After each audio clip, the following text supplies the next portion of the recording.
Good day, Dobercats. Every gising is blessing. Yes, sir. Umagang kay ganda sa ating pong lahat, mga Dobercats. Magandang magiging topic natin ngayon. Pagpasensyaan nyo na po yung boses ko. At may sipon po ang inyong lingkod. Ang hirap magsalita. Okay, back po tayo sa pag-uusapan natin. Ang pag-uusapan po natin ngayon, ang walang kamatayang issue na binabato sa TVJ. Simula nung lumipat sila, nagka-issue sila ng tape. Ito lang yung laging binabato sa TVJ. Ang walang kamatayan na Pepsi Paloma issue. Yan. Pag-usapan po natin si Pepsi Paloma. Siya po yung sexy actress ng nung 1980s. Ano po siya, tawag sa kanya? Soft drink model. Soft drink sexy model. Kaya naging Pepsi Paloma nga kasi hinango yung pangalan niya sa brand ng Pepsi. Basahin po natin ang isang article mula sa 1PH. Tungkol nga ito kay Pepsi Paloma against TVJ. Dito, matutuldukan na natin yung issue ng Pepsi Paloma na yan. Basahin po natin. Pinasinungalingan ni 80 soft drinks beauty Coca Nicolas. Si Coca Nicolas, siya po yung kasamahan ni Pepsi Paloma. Diba? May Coca, Coca-Cola. Si Pepsi naman, Pepsi.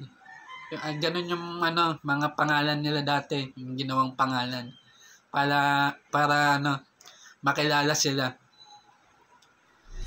Pinasinungalingan ni 80 soft drinks beauty Coca-Cola Coca Nicolas ang noong kontrobersya sa pagitan ng dating kasamahan si Pepsi Paloma at sina TVJ at Richie De Horsey. Sa panayam ni Julius Babaw, yan po, may interview po si Julius Babaw, Sir Julius, kay Coca Nicolas. Mapapanood nyo po yan sa YouTube channel ni Sir Julius Babaw. Sinabi nitong tinanong niya mismo si Pepsi noon kung totoo ang mga kumakalat na balita kaugnay sa TVJ. Itinanggi daw ito ni Pepsi at sinabing gawa lang daw ito ng dating talent manager na si Ray De La Cruz. So, yung talent manager nilang dati na si Ray De La Cruz, gumawa lang ng issue. Gumawa na issue para pag-usapan yung mga alaga niya, para sumikat.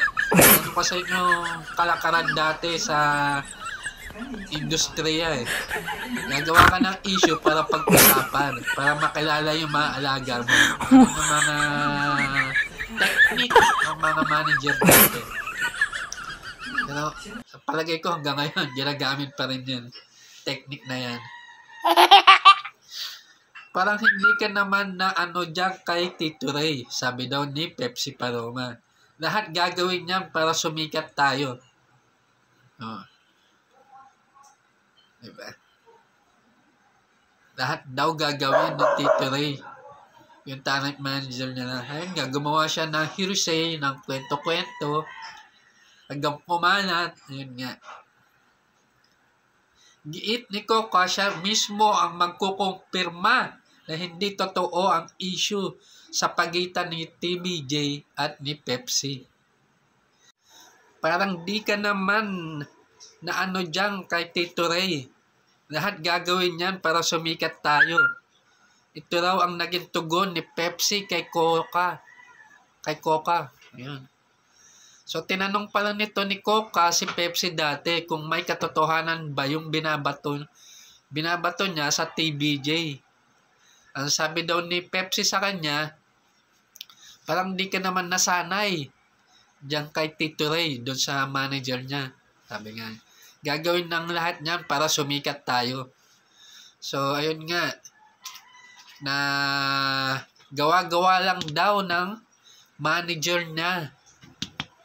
Manager nila Pepsi at Coca, yung issue na yon, yung binato nila sa TVJ para pag-usapan at sumikat yung mga alaga niya. Ganon kasi yung labanan dati noong 1980s na gagawa ka ng issue para pag-usapan, keme-keme, di ba? Nagtagumpay naman to si Tito Ray na sumikat nga si Pepsi. Diba? Pero sumikat na dahil sa kasinungalingan niya. Diit ni Coca, siya mismo ang magkukumpirma. Diit ni Coca na mismo na magkukumpirma na hindi totoo ang issue sa pagitan ng TVJ at Pepsi at ni Pepsi. Kaya ako mismo ang magpapaprove niyan na hindi totoo yun. Siya mismo ang nagsabi sa akin na hindi totoo yun ayon kay Coca. Yun.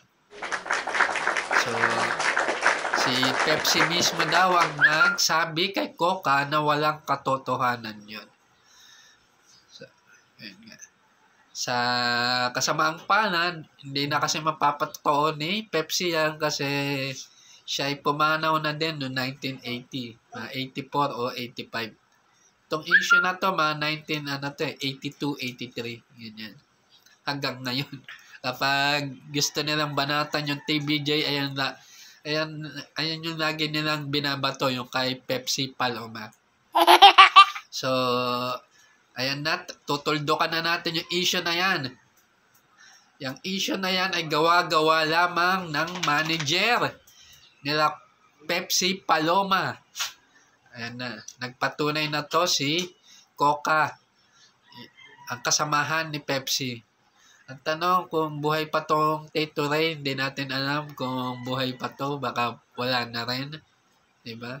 Kasi ito si Coca, tanda na rin di ba? Kung mapapanood nyo yung interview ni Sir Julius Babaw, may edad na din to si Coca. So, ganyan na din kaedad sana si Pepsi Paloma kung nabubuhay pa. So, sana malinaw sa atin, mga Dabber Cats, sa mga anti-TVJ dyan, anti-Dabber Cats. Tigilan na po natin yung issue ni Pepsi Paloma. Patahimikin na po natin siya sa taas. Kasi hanggang ngayon, hindi nyo pa rin pinapatahimik yung kaluluwa niya. Na bumabato kayo ng mga fake issue tungkol sa kanya. So, sana case close na to. Yung senaryo na to, anti-TVJ, sana makarating tong video ko na puro fake news yung Pepsi Paloma na yan. Yun lamang po mga Dabber Gods. Pasensya na po, may sipon talaga. Pero thankful pa rin, di ba? Nakapagsalita tayo. Thank you, Lord. Always tandaan, every gising is blessing. Yes, sir.